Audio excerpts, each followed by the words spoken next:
Well, hey folks, FatGuyFliesRC. All right, we're out here at the Avon Park Field. We're going to take up the 70mm 15-year anniversary Viper from FMS. Have a little bit of fun with her. All right. Motor on. High rates, 3.5 minutes. And this is, I don't know if this is part of their 2025 Black Friday sale, but I'm going to show it anyway. It's got a KM model afterburner in there and a 4000 HRB. Remember, a Viper is not a death Dorito. You not bring it in at a high alpha type. You bring her in level, and then right before you're getting ready to touch down for your landing, you flare with the nose just by a tiny bit. Right, left, up, down, right, left. All right. Do not need takeoff flaps right now because it is so windy. All right, here we go.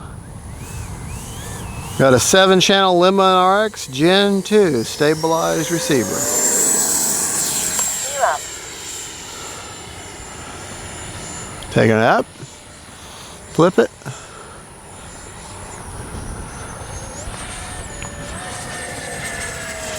Taking it up, turn the motor off.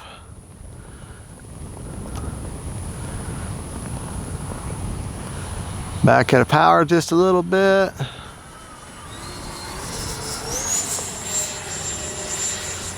Time remaining. Take it 2 up. minutes. Motor's off. Bring it down. Take it out to the road.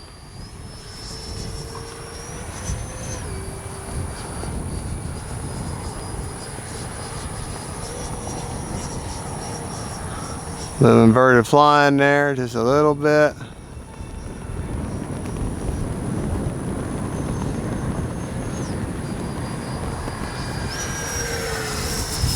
All right, take it out here, bring it down the runway. Out of the power, just gliding now. Just gliding along, gliding. Now I'm going to hit it. You can see that KM model afterburner. Up she goes. Turn her. All right, gonna bring her full throttle with the wind now. Take it out the road.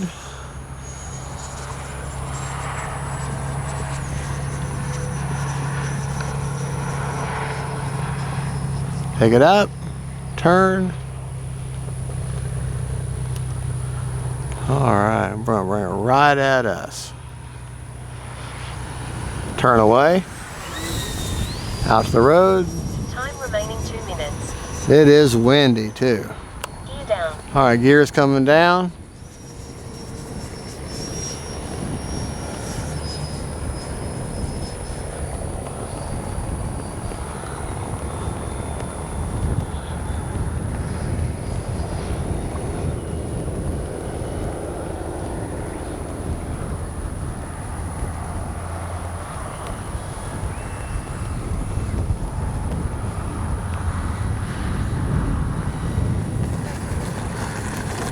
Braking.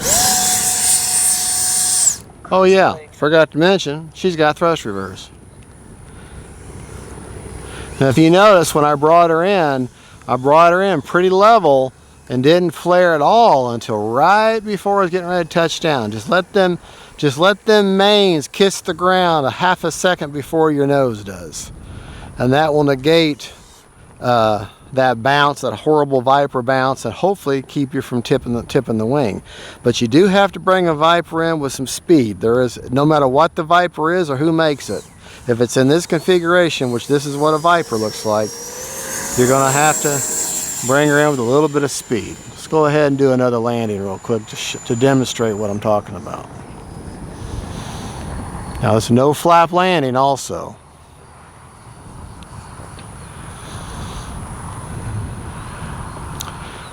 About quarter throttle, 8th throttle, back into about quarter throttle now, back to an 1/8. See? And braking. All right. Cruise mode. The amount I was flaring on that nose was next to nothing, just enough. It almost looks like I'm bringing in a 3-point landing, but I flared just an ever so tiniest bit. And if you time it just right, like looks like I think I did that time, you can't even tell when she's landing like that. You can't really even tell that she's on the ground now, other than looking at her, you know. But just the way it looks, it's like she just naturally started on the ground. Now I'm making all these great claims. Let's see if I can pull that off again.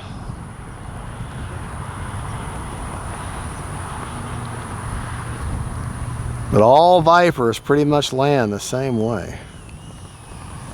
A little bit of speed. Braking.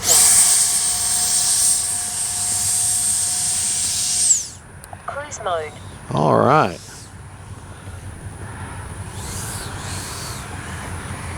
We only got 30 seconds left, but we're going to call that a flight.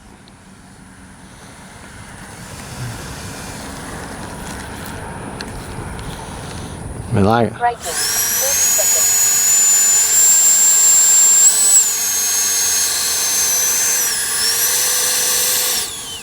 Cruise mode.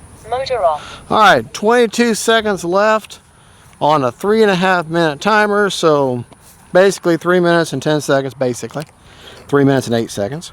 All right, I was in my high rates the entire time.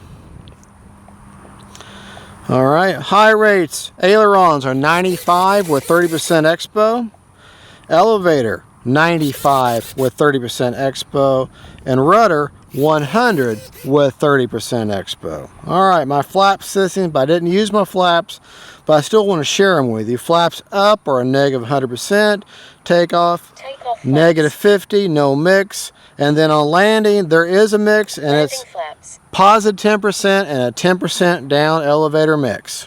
Flaps up. 2-second deployment on that. All right. I don't have AS3X. I have a 7-channel Lemon RX Gen 2 stabilized receiver with the gains adjustable on the knob. And I had the gains at, well, there's the knob all the way down. I had it about maybe a third. And let me just show you how they correct. Let me get closer where you can see the control surfaces. You can kind of see how they correct just a little bit. That's where I had them at. Okay, now if I turned them all the way up, much more gross correction. I mean, I gotta be flying in a hurricane in order to get that to work. And if there was no wind at all, then I would turn them all the way down, and there's like basically not enough to even matter. So, but just enough wind to feel for it. Okay, let's go ahead and show you my battery placement, CG, and how my receiver's mounted in there. All right, CG, I don't know the numbers, but I have the landmarks. I have these 2 black dots. You look for that tape that goes along here that covers up the servos. Put your finger right behind that tape, and she CG's perfect. Now this kind of a plane, you want to either be favoring nose heavy or more preferably level. Okay, now today's kind of windy, so I've got it kind of favoring nose heavy, but pretty much it's pretty, I got the wind at it right now, it's pretty darn level. Okay, I got the 4000 right behind this 4000. There's two little angles of the foam that kind of dent in. Naturally, they do this on the E-Flight Viper also. And then I've got that 4000 shoved up against that. I built me a couple popsicle sticks, built me a little tray there, and I've got my 7-channel Lemon RX mounted right there. I leveled that with a level before I put that in there. And then I cut that part out of the canopy. That way, that fits in there just like that. I can see my receiver, okay? I can't add a second pilot, but I can see my receiver. I know that everything's working. And that's just how I did it. I mean, I don't mind losing that little bit of foam to be able to see my receiver, and it gives me a little bit of room, because lots of times these canopies are so tight on these Vipers that you can get your battery in there, but then trying to get the plug to plug in and not push on the canopy. So that's why I cut that out. Let's unplug that beautiful version 5 KM model afterburner. Okay. Actually, let's go ahead and take the battery on out. Okay. I want to show you them nubs anyways. Oh, now she will, with no battery, she's going to rock back like that.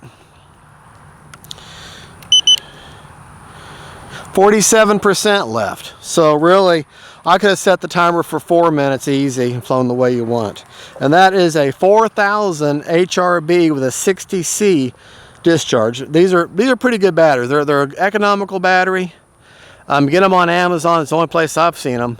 And they're called HRB brand. They've been around for quite a while, and they're a staple. They're, as far as your off-brand, so to speak, these are a good battery. You get many cycles out of them. All right, and to show you where I'll give you up close. Okay, if you look up, and of course you see that wood tray that I've hot glued my 7-channel Limba and RX in there.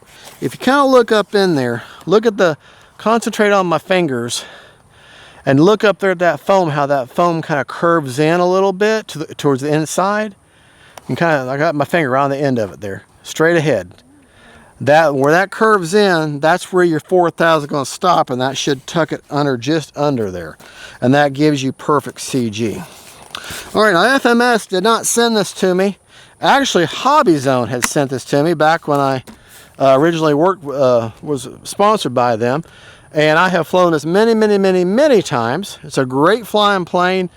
If you can't stomach the cost of the E-flite 70mm Viper, this one's about $100 cheaper if I remember right, but you'll have to provide yourself a receiver. So it's, you know, after all is said and done, the receiver they put in those Vipers are about $100 to buy separately, and if you buy it with the plane, you know, it's already installed and everything. It's entirely up to you. But basically, the motor might be slightly faster on the E-flite, but it's still the basic plane. In fact, this gear here came out of a 70mm Viper because I wanted this gear broke on this plane. I bought that gear, and this is actually out of a 70mm Viper. I ordered it, and but other than that, she's all stock. Gave her a clear coat. Good flying plane. It's a good Viper. It's great. One of the better first EDFs if you want to get into sport jets. This is a great one to get into sport jets with. It's a great starter jet, great trainer jet, and I do recommend. Now I'm going to give you a link in the description of this video for FMS, and with FMS, if you use my link, if it's the first time you've ever used this one link, you can load your card up with all kinds of stuff, and you can take 10% off the entire order if you use my link. And you got to go through my link, okay? And you got to set up your own account anyways, because you can't buy anything without setting up an account. That's free. But use my link, you can take 10% off your first time. Then after that, if you use any of my links for any of my FMS planes, then it's $10 off the price. So that's what they offered me to offer to y'all. So that's what I got. All right, God bless y'all. Don't forget, faith, family, and friends, 15-year Vipers from FMS, 70mm. God bless y'all. Honey, thank you for filming. Camera precious. God is good. Let's not forget, folks, faith, family, and friends. Let's keep them in the air. Bye, y'all.